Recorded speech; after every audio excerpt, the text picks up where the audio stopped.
Welcome back to the channel, Polo Project Part 3. So today we are just painting the outside of the bonnet.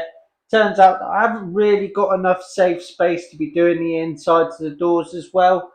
So I'm going to hit them at another time because it's better to be safe than sorry. I don't want to be knocking anything off the trestles, etc.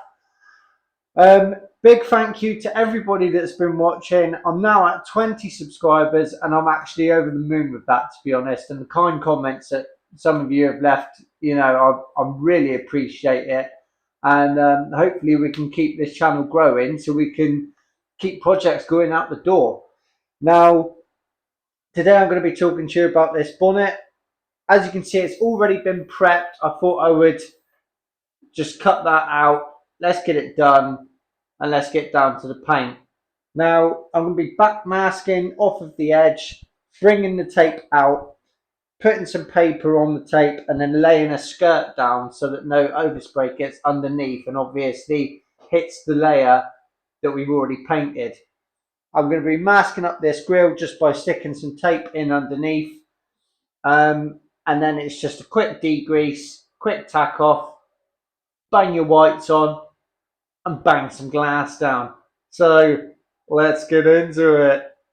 I don't ever slow up, no I don't take shit. I got no love for the fakeness. If you wanna play tough and wanna hate this, I'll always show up. I don't ever slow up, no I don't take shit. I got no love for the...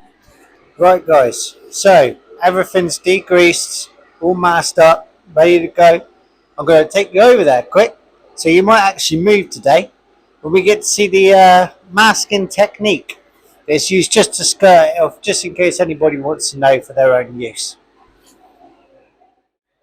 So, as you can see, we've got the bonnet here. I've done all the aerosol on all the metal edges.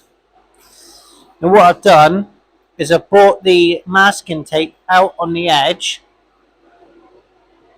and I've taped to that.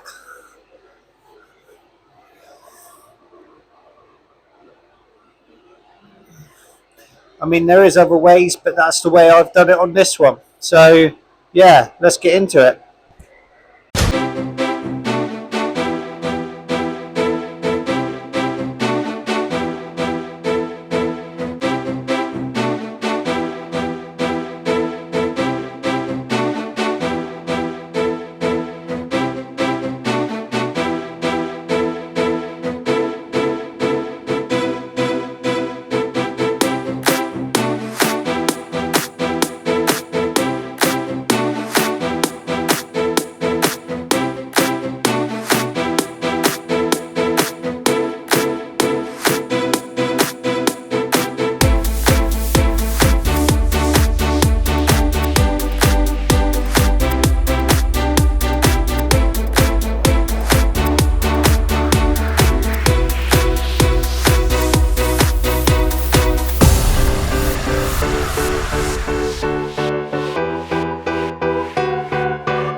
Party poopers! It's done! Yeah, there's a bit of dirt in it. There's a big flat panel lying down. What do you expect? You know, it ain't gonna be perfect. Are you swinging now? I'm sorry about that. Yeah, so it's done. Obviously, there's enough product on there to flat out all the dirt nibs and stuff and make it look like glass by the time we're finished. Yeah, and then next thing we've got is the two doors, the boot lid, and the slam panel. And then, I mean, we could already start building, but yeah, obviously the building will come after all that. And then we've got the engine and everything like that. I mean, we're going from a 1 litre 8 valve to a 1.4 twin cam on CBR 600 bike carbs. So that's going to be pretty interesting. We're going to try tuck all the loom, stuff like that. Yeah, thanks for watching, guys, and hopefully I'll see you in the next one.